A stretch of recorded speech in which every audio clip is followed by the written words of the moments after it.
अस्सलाम वालेकुम, कैसे हैं आप लोग। उम्मीद है आप सब खैरियत से होंगे। Welcome back to the computer. आज हम कंप्यूटर साइंस का जो चैप्टर पढ़ने वाले हैं वो आपका इंटर पार्ट 2 का लाहौर बोर्ड का सिलेबस है और चैप्टर नंबर 1 है। और आपको पता ही होगा आपका जो 1 से लेकर 7 तक पार्ट 2 कंप्यूटर के जो चैप्टर हैं ये बहुत इंपॉर्टेंट है। इनमें से हमारा 33% जो है लाहौर बोर्ड के अंदर पेपर आता है, जिसमें से आपको 2 लोग आएंगे, एक आपने अटेम्प्ट करना और एक आपके पास चॉइस होगी। हमारे पास 9 शॉर्ट क्वेश्चन आएंगे जिसमें आपको 6 शॉर्ट क्वेश्चन अटेम्प्ट करना है। तो चलें स्टार्ट करते हैं। सबसे पहले जान लें कि हमारे पास ये जो चैप्टर है, चैप्टर का नाम है आपके पास डाटा बेसिक्स। ठीक है, इसका मतलब है हम लोग यहाँ पे जो कुछ भी पढ़ने वाले सारा कुछ रिलेट करने वाला है किसके साथ, डाटा के साथ। ठीक है, और ये हमारा सारा का सारा टेबल ऑफ कंटेंट है जो हम लोग इन वीडियो लेक्चर्स के अंदर कवर करेंगे। हमारा जो टॉपिक है आज का, टॉपिक का नाम है डाटा एंड इंफॉर्मेशन। जी हाँ, ये वही टॉपिक है जो आपको इंटर पार्ट 1 की कंप्यूटर साइंस के पहले चैप्टर का पहला क्वेश्चन में भी पढ़ने के लिए मिला था। तो उम्मीद है आपने वहां पे भी पढ़ा होगा। यहाँ पे भी आपको यही चीज पढ़नी है।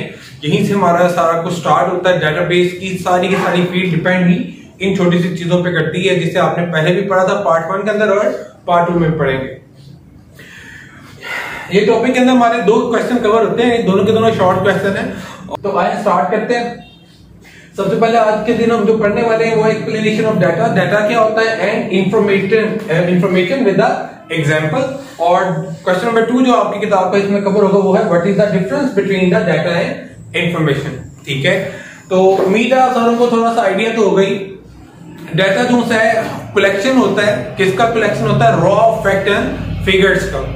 ठीक है, जिसे आप उर्दू में, आसान उर्दू में आप ये भी कह सकते हैं अदादो शुमार। ठीक है, बाय वर्ड तो नहीं इसका ट्रांसलेशन करेंगे, लेकिन हमारे पास जो वर्ड है रॉ फैक्ट्स एंड फिगर, इसको हम लोग क्या कहते हैं, वो अदादो शुमार जिसके ऊपर अभी तक किसी किस्म का कोई भी अमल नहीं किया गया होता, रॉ। ठीक है, तो रॉ का वर्ड हमारे पास नाकस के लिए भी यूज होता है, बेकार के लिए भी यूज होता है, लेकिन जो सबसे अच्छा मीनिंग यहाँ पे हमारे पास फिट बैठता है वो है अनप्रोसेस्ड, जिसके ऊपर अभी तक किसी किस्म का कोई भी अमल नहीं किया गया होता। तो इट इज अ कलेक्शन, किस चीज का कलेक्शन है, रॉ फैक्ट एंड फिगर का। ठीक है, ये आपके पास बेसिक कॉन्सेप्ट की सबसे इंपॉर्टेंट चीज है। कलेक्शन होना चाहिए, किसका होना चाहिए, रॉ फैक्ट एंड फिगर्स का। लेकिन इससे आगे वाली बात जो है वो टू मच, बहुत ज्यादा इंपॉर्टेंट है, और वो क्या है, रिलेटेड टू एन ऑब्जेक्ट, कि आप एक ऑब्जेक्ट से जुड़ा कलेक्शन जो है रॉ फैक्ट एंड फिगर का इकट्ठा कर सकते हो, मुख्तलिफ ऑब्जेक्ट का नहीं। ठीक है, इस बात को इस तरह से जान लें या समझ लें कि अगर हम लोग बात करते हैं किसी स्कूल या कॉलेज की, अगर कॉलेज लेवल में बात करें तो कुछ भी हमारा ऑब्जेक्ट हो सकता है। मिसाल के तौर पे स्टूडेंट भी एक ऑब्जेक्ट होता है, क्योंकि अगर टेक्निकली देखें, आने वाले वक्त के लिहाज से देखें, तो जहां पे जाकर आप जो ऑब्जेक्ट के वर्ड को बड़ा डिटेल से पढ़ने वाले हैं, तो ऑब्जेक्ट किसी भी ऐसी चीज को कह सकते हैं जिसके हमारे पास फंक्शन भी होते हैं और जिसकी फर्दर कैरेक्टरिस्टिक भी होती है। हर वो चीज जिसकी कोई ना कोई फंक्शनैलिटी हो और उसकी कोई ना कोई आपके पास प्रॉपर्टी हो, वो चीज क्या होती है, ऑब्जेक्ट। 2 चीजें कह दो, एक चीज है कैरेक्टरिस्टिक, दूसरी चीज है फंक्शनैलिटी। हर वो चीज जो कोई ना कोई काम करती हो और उसकी कोई ना कोई खसूसियात हो, हर वो चीज क्या कहलाती है, ऑब्जेक्ट। तो जैसे कि हम लोग स्टूडेंट को कह सकते हैं, क्योंकि स्टूडेंट मुख्तलिफ किस्म के भी होते हैं, जैसे कि इंजीनियरिंग का स्टूडेंट होता है, मेडिकल का स्टूडेंट होता है, कॉमर्स का स्टूडेंट होता है, कंप्यूटर आईसीएस का, ठीक है, कंप्यूटर साइंस के स्टूडेंट होते हैं, इंफॉर्मेशन टेक्नोलॉजी के, ठीक है, फाइन आर्ट्स के, इंफॉर्मेशन टेक्नोलॉजी के स्टूडेंट होते हैं हमारे पास। तो हमारे पास मुख्तलिफ किस्म के आपके पास क्या होते हैं, स्टूडेंट होते हैं। तो डिफरेंट कैरेक्टरिस्टिक्स के साथ होते हैं, कोई मेडिकल पढ़ता है, कोई इंजीनियरिंग पढ़ता है, कोई आपके पास सिर्फ आर्ट्स पढ़ता है। ठीक है, और इनकी फंक्शनल स्टूडेंट की कोई ना कोई फंक्शनलिटी भी होती है। सबसे पहले सीखते हैं, चीजों को समझते हैं, याद करते हैं, पढ़ते हैं, बोलते हैं, एग्जाम देते हैं, कॉलेज आते हैं, जाते हैं, व्हाटएवर, ये सारे के सारे इनके क्या कहलाएंगे, फंक्शंस कहलाएंगे। तो हर वो चीज जिसकी कोई ना कोई फंक्शनैलिटी होती है उसे हम लोग क्या कहते हैं, ऑब्जेक्ट के प्लस, लेकिन उसकी कैरेक्टरिस्टिक भी कोई ना कोई होनी चाहिए। कैरेक्टरिस्टिक भी होगी, फंक्शनैलिटी भी होगी, तो वो चीज ऑब्जेक्ट होती है, वरना वो चीज ऑब्जेक्ट नहीं होती। तो हमने कोई एक ऑब्जेक्ट सिलेक्ट करना है। ठीक है, तो याद रहे जैसे कि भी एग्जांपल हम डिस्कस कर रहे थे, ठीक है, आपके पास स्टूडेंट की, तो स्टूडेंट अगर हमारा ऑब्जेक्ट है, इसका मतलब हम सिर्फ और सिर्फ स्टूडेंट का डाटा कलेक्ट करेंगे, टीचर का नहीं करेंगे, एडमिन स्टाफ का नहीं करेंगे, एग्जामिनेशन वालों का नहीं करेंगे, सिर्फ और सिर्फ किसका डाटा कलेक्ट करेंगे, स्टूडेंट का। और अगर स्टूडेंट में भी हम लोग आपके पास रिस्ट्रिक्शन लगाते हैं कि नहीं भाई पार्ट 2 आईसीएस पार्ट 2 बॉयज का डाटा, तो सिर्फ इसका मतलब है सारा का सारा जो कलेक्शन आनी चाहिए रॉ फैक्ट एंड फिगर की किन की आनी चाहिए, जो आईसीएस के हो, पार्ट 2 के हो और बॉयज हो, उन्हीं का डाटा हो, तो वो आपके पास क्या होगा, डाटा कहलाएगा, वरना वो डाटा नहीं कहलाएगा। ये चीज बहुत ज्यादा इंपॉर्टेंट है, इसको याद रखिएगा कि रिलेटेड ऑब्जेक्ट होना चाहिए, तभी वो आपके पास, ठीक है, सही मायने में डाटा कहलाएगा। ठीक है, अब डाटा से थोड़ा सा बाहर आए, कोई रियल टाइम एग्जांपल भी देखते हैं, एजुकेशन से जुड़ी देखें, तो आपकी क्लास में आपके साथ आपके दाएं बाएं कोई ना कोई दोस्त भी होंगे, जो कुछ आपके अच्छे दोस्त भी होंगे। तो अगर हम लोग एक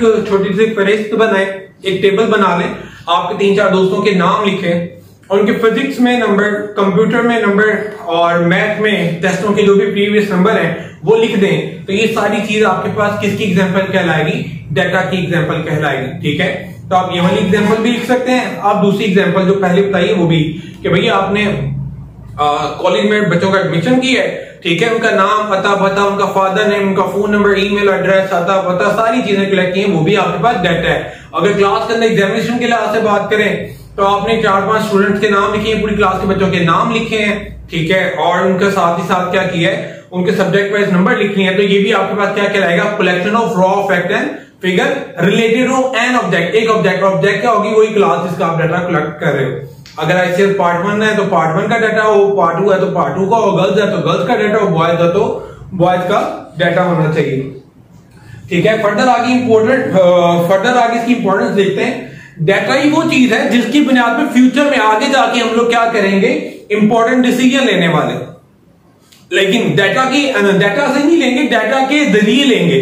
ठीक है, तो data will help to organisation in making the decision for future activity. ठीक है, फ्यूचर में होने वाली एक्टिविटीज के डिसीजन इसके ऊपर बुनियाद रखते हैं, इसके ऊपर बेस करते हैं, इसलिए आज भी डाटा एक इंपॉर्टेंट चीज है। ठीक है, नेक्स्ट मूव करते हैं हमारे पास इंफॉर्मेशन की तरफ। तो जब आप डाटा ले लेते हैं, डाटा के ऊपर किसी भी किस्म की कोई भी एक्टिविटी, मैथमेटिकल वर्क, कोई भी प्रोसेस, कोई भी कंपटीशन, किसी भी किस्म की कोई भी कैलकुलेशन जब परफॉर्म कर देते हैं, तो उसके बाद वो जो आपका डाटा होता है वो किसमें शिफ्ट हो जाता है, उसी डाटा को, जो कि पहले डाटा कहलाएगा, ठीक है, वही वाले रॉ फैक्ट एंड फिगर जिसे आपने पहले डाटा का नाम दिया था, अब वो रॉ फैक्ट एंड फिगर क्या बन जाएंगे, इंफॉर्मेशन बन जाएंगे। कब, जब आप उसके ऊपर किसी भी किस्म की कोई भी एक्टिविटी, अमल, कैलकुलेशन, कंपटीशन, किसी भी किस्म का कोई भी हिसाबी अमल, किसी भी किस्म का कोई भी सॉर्टिंग उसके ऊपर अप्लाई कर दें, तरतीब देना, ठीक है, रोल नंबर वाइज तरतीब दे दें, तब ये भी क्या कहलाएगा, डाटा प्रोसेसिंग कहलाएगा। तो किसी भी किस्म का कोई भी एक्टिविटी,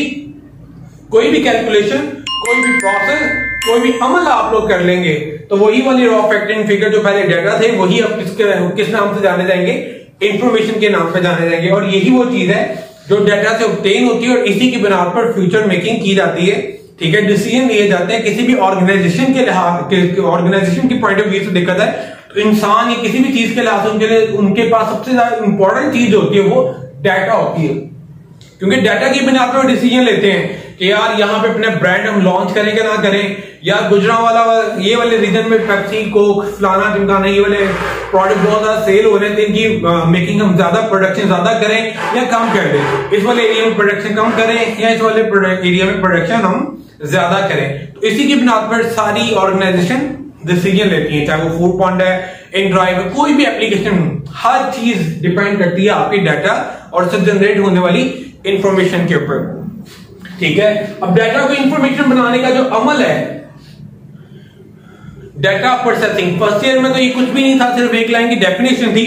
अब सेकंड ईयर में आके it is a too much important question और it is also a long question, ना सिर्फ ये शॉर्ट बल्कि बहुत इंपॉर्टेंट लॉन्ग क्वेश्चन बन चुका है सेकंड ईयर में। ठीक है, तो डाटा प्रोसेसिंग को स्टार्ट करने से पहले अगर एग्जांपल देख लें, ठीक है, तो जैसे प्रीवियसली आपने एग्जामिनेशन के लिहाज से डाटा की एग्जांपल की डिस्कस किया था कि भाई अगर हम लोग क्लास में जो सारे बच्चों के रोल नंबर, नाम और कुछ सब्जेक्ट में नंबर नोट कर लें, तो ये सारी एग्जांपल किसकी होगी, डाटा की। और वहीं पे कहीं पे एंड पे आप एक और मजीद सेल बना लें और वहां पे इन तमाम नंबरों को जमा करके लिख दें, तो ये वाला सेल जो होगा, ये वाला जो पूरे का पूरा कॉलम या ये वाला जो सेल है, ये इस तमाम की तमाम रो का क्या कहलाएगा, इंफॉर्मेशन वाला पार्ट कहलाएगा। ये पूरे का पूरा कॉलम जो है इन तमाम के तमाम डाटा का इंफॉर्मेशन वाला पार्ट कहलाएगा। या फिर आप टोटल नंबर की बुनियाद पर इनके ग्रेड कंप्यूट कर रहे हैं तो ये भी आपके पास किसकी एग्जांपल कहलाएगा, आपके पास इंफॉर्मेशन की एग्जांपल कहलाएगा। ठीक है, मूव ऑन करते हैं आगे।